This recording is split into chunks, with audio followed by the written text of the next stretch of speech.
up, guys? It's Chachi Power here, doing a video log. So it's been a little while since I've sat down and done a little video. Just want to share a couple things that have happened in the past few days. I hit up a flea market, I think not this past weekend, but the weekend before. Picked this guy up, this Deimos, which I'd like to show you guys. They had a couple of jumbos. One was a Radine, actually two Radines, which were pretty beat up, and this awesome example of Deimos here. Stickers are perfect, nothing broken. It's got the missing missiles, but it does have the missile launchers. The fists are intact, so pretty sweet find. Got that for $75. I also managed to find Soundwave finally, the Transformers Prime, Robots in Disguise, Revealer, blah blah blah. Soundwave. This is really tough to find. This is one of the ones I passed up that day I went to the Hasbro convention private screening thing. I didn't pick it up in the morning. By the time I got back after the show, obviously it was all cleared out. So I've been hitting up all the Toys R Us's and everything like an idiot, like some kind of weirdo, and not finding anything. So I said, you know, maybe other stores have it, not just Toys R Us. And bingo, sure enough, one of the stores I hate the most, which is Kmart, happened to come through, found this one. And I was so happy. I no longer hate Kmart because they're the only ones that had it. I also picked up this new 4-inch Panthro. I noticed this was different than the other one I had because it had like silver hands or whatever fist things going on, so I'll probably be doing a review on that. Don't know, because although I've done Thundercats reviews, I don't know if I'm going to do this one. I also picked up another Wheeljack. These guys are starting to be one of the most easy to find, at least around here. I don't know if the video is up already about the giveaway. I am giving one of these out as a 250 viewer or subscriber, excuse me, giveaway. Just trying to see if maybe if I change it up a bit, give away some cool stuff instead of some old Transformer stuff, maybe you guys will actually enter the giveaways. And then I'm going to do a review on this guy as soon as I'm done with this video. This is the Marvel, whatever, comic book, whatever, Sentinel. I don't read comics, don't know much about this guy except that he's supposed to be huge and was expensive at some point. I did like this when I saw it in the Toy Fair a couple years ago, but I figured, you know, it's probably going to be expensive. I don't really care much for the character, but I found this at Walmart for 25 bucks. So, you know, after taking it out, it's definitely worth the 25 bucks. I mean, it's probably even worth the 60 bucks if you think about it. If you pay, you know, what is it, like 8 to 10 bucks for a tiny 3 3/4 inch figure, this for the original price of 60 is actually not too bad. Although, you know, I'm sure other people thought the same thing too. I don't know if there's other reviews on this guy on YouTube, but I thought that this guy was just like a solid block with just like limited articulation, but double joint elbows, you know, double jointed knees. I haven't really articulated this guy ever, but awesome stuff. Actually feels like there's a ratchet in there, and sound and light effects. So I mean that's really awesome, but I don't want to do the review here on the video log. Also going to be posting up the review. Don't know if it'll be up by the time I put this video up, but this Red Lion with the lance thingy. Thought I had a lot more to share. Oh, yes. So here is the Soundwave. I've gone ahead and put a little repro label thing.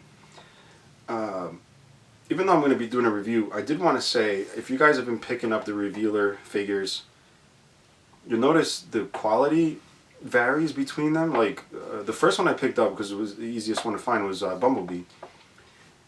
It was just a load of crap, that figure. I was like, if this is how the rest of the line is going to be, I don't want anything to do with it. Plastic feels crappy. The detail sucks. Transformation is very, I mean, it's a toy, but it's like toy-like, if you know what I mean. It's not really meant to cater to people that like transforming toys. I don't know. It's just, it's a crappy transformation. Anyway, Bumblebee sucks. Then I got Cliff Jumper. Actually, Cliff Jumper was the first one. Then I got Bumblebee. So, but they're kind of almost the same, except I tend to like Cliff Jumper a bit more because I'm not as tired of seeing him as I am Bumblebee. But same thing with Cliff Jumper. Something just not there, not up to par with what I believe the new line should be. Then I find Wheeljack, and Wheeljack is just freaking awesome. The plastic is definitely much better. The transformation, beautiful. I mean, the figure is just amazing. I did the review on it. Everybody's raving about Wheeljack. It's definitely a great figure. And then, obviously, Soundwave. This almost feels like it should have come out with the first edition figures. I mean, the detail on this is worlds above what the Bumblebee is. The plastic is beautiful on this. Everything's just great. I mean, just look at the detail. It's a lot of things going on. The Bumblebee is just a big pile of turd. And if you have the RC from the first edition, this is very similar to how the RC is with all the little points and all the little details, and like, yeah, this is definitely cool. And it should, I think, maybe at some point it was going to be part of the first edition, because quality of this surpasses the first couple of releases. And then, what do I have here? This is going to be a project of mine. It's probably going to be one of those things I'll never even finish. But I do want to talk to you guys about it. Here, I have a broken Trendmasters. I don't even know why it's broken, unless I got this for parts and never used it for parts. But I'm looking at the old Trendmasters figure because I will need it, I think, to complete what I want to make, which is, first I'll show you this. This, as you all know, is the Yellow Lion. Now, if you'll notice, this does have an articulated head. It does have this curve here in the body. This, I guess, sort of comes up. Not really. It's not really meant to. So yeah, so you'll know this is not the original diecast we're used to seeing. This is, if you are familiar with it, this is the masterpiece from Toynami. And you're probably wondering why I'm showing you this. There's nothing new to show. But you'll notice it's got no tail. You'll also notice it has legs. Yeah, it has legs. It's supposed to. Then I want to show you something else. Here's a blue lion. Same thing, no tail. Probably wondering why. And why the hell there are no legs on this. Okay, so that's the blue lion. Got the green lion. Again, no legs. No tail. And finally, well, the red lion's not here, so this is why black lion's finally. The red lion is downstairs, I'm working on it. But big shame, here is a black lion. No leg. Broken tail. No wings on the back. And a big split right down the center of the nose here on the black lion. And there's probably other stuff I'm not really finding here. But so yeah, I got this on eBay. Paid I think 40 bucks plus shipping, which sounds like a bargain because it's a masterpiece, but then it's really just a masterpiece of crap in its condition. So my thing was like, oh, I can just go ahead and replace the legs with the original die-cast ones, because they'll probably screwed on the inside. These are not screwed in, these legs. They're pinned in, which means they're not easily removable, and there's probably some breakage in trying to take them off. So I'm kind of stuck having to use these legs. Now, every lion had a broken leg, but I managed to put the red lion and the yellow lion together with all 4 legs, which means the other ones don't have legs.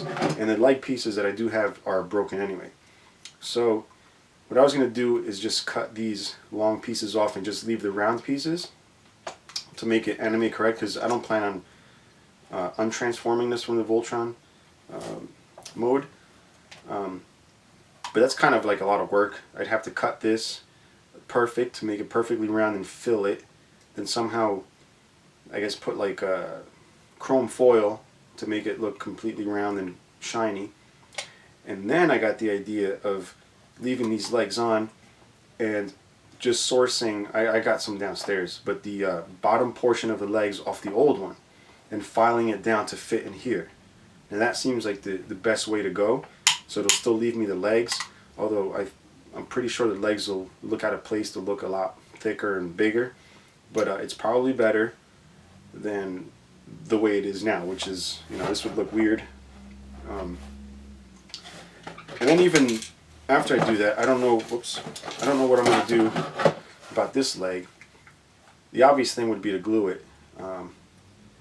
But it's really just these 2 edges here. If I glue that, the weight of the legs is going to rip it off. So I don't know what I'm going to do with that. I'm kind of thinking this was a lost cause. You know, my other option was to take apart a plastic Voltron and put all the dice cast parts on it. But like I said, the legs are pretty much near impossible to take off. And most of you guys are thinking like, well, you just unpin it.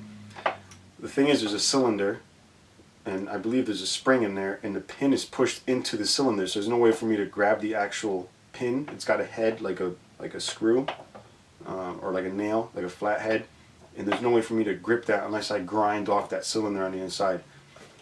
So it just seems like a lot of work for nothing. So I just might even just leave it like this when it's in Voltron mode. But the whole thing is I wanted to make a big custom, but I don't know what's going to happen. But anyway, I think the video has gone on long enough. Other stuff to work on. Yeah, so I'm going to cut this review now. If you guys have any questions or comments about any of the stuff I talked about, just let me know and check out the videos I'll be working on.